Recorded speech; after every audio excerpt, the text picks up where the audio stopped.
বাংলাদেশে যে হারে অর্থনীতির আকার বাড়ছে সে হারে বাড়ছে না কর আহরণের অনুপাত। বিশ্বের উন্নত দেশগুলো তো বটেই, এমনকি দক্ষিণ এশিয়ার দেশগুলোর চেয়েও বাংলাদেশের কর জিডিপির অনুপাত অনেক কম। বর্তমানে এই অনুপাত 7%-এরও নিচে। এর মধ্যে আমদানি শুল্ক 1.8%, ভ্যাট 3% ও আয়কর 2%।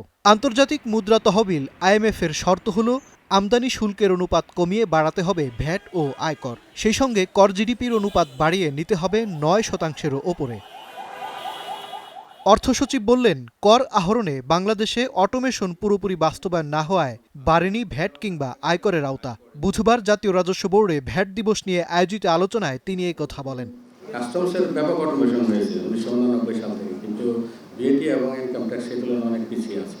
আমরা সবসময় বলি, এনবিআর এর চেয়ারম্যানের সাথে দেখা হলে, যে আপনি অটোমেশন করেন, আমরা টাকা পয়সা যা লাগে আমরা দিব। ভ্যাট আদায় বৃদ্ধি ও হয়রানি বন্ধে অটোমেশন বাস্তবায়ন চাইলেন ব্যবসায়ী নেতারা। পাশাপাশি তাদের সঙ্গে এনবিআর এর আলোচনা অব্যাহত রাখার দাবি জানানো হয়। মিট দ্য বিজনেস ইনিশিয়েটিভ নেওয়া হয়েছে। এনবিআর আমাদের ব্যবসায়ীদের সাথে বিভিন্ন ট্রেড বোর্ডের সাথে বসছেন।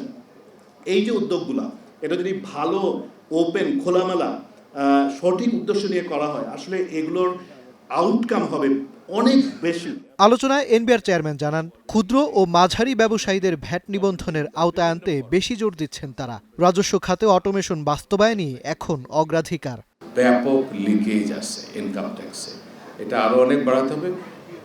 আমাদেরকে আলটিমেটলি টার্গেট করতে হবে, আমাদের টোটাল যা কালেকশন হয় এর সিংহভাগ আসবে ইনকাম ট্যাক্স থেকে, এরপরে স্লট আসবে ভ্যাট থেকে, আর কাস্টমস থেকে ট্যাক্স আসবে খুবই কম। যারা ছোট ছোট ব্যবসায়ী, ছোট ছোট ট্যাক্স দেওয়ার কথা, তাদের কাছে যদি ট্যাক্স না আনতে পারি, তাহলে কিন্তু বড়দের উপরে আরও চাপ পড়ে যায়, যেটা এক পর্যায়ে কিন্তু অসহনীয় হয়ে যায়। অনিয়ম কম থাকায় বিশ্বের অন্যান্য দেশগুলোতে কর জিডিপি অনুপাত বেশি বলে মন্তব্য করেন অর্থ উপদেষ্টা। বলেন, জনগণের সেবা নিশ্চিত করতে পারলে কর দিতে আরও আগ্রহী হবেন করদাতারা। 26% ট্যাক্স দেয়, কারণ হয় কি, ব্যবসায়ী সাধারণ মানুষ সবাই কনভিন্স, ওই যে ভ্যাট বা ট্যাক্স দিয়ে তোরা তারপর সেবাটা পায়। ওই যে 26% ট্যাক্স নিয়ে এদিক সেদিক টাকা পাঠিয়ে দিল দেশের বাইরে, ওইটা হয় না। ওরা জানে যে এই টাকাটা ঠিক কাজে ব্যবহার হবে। আমাদের কিন্তু সরকারের দিক থেকে এটা ইনশিওর করতে হবে যে ট্যাক্সটা আপনাদের কাছে নিচ্ছে মানুষের কাছে, যে তার বদলে সব ধরনের সেবা যেন ইনশিওর করে। স্বল্পোন্নত দেশের তালিকা থেকে বের হলে বাংলাদেশকে আমদানি শুল্ক কমিয়ে আনতে হবে। তাই নজর দিতে হবে প্রত্যক্ষ কর আহরণে। এজন্য সক্ষমতা বাড়ানোর উপর গুরুত্ব দেন আলোচকরা। কতটুকু আর্থিক উন্নতি এবং ডেভেলপমেন্ট হচ্ছে।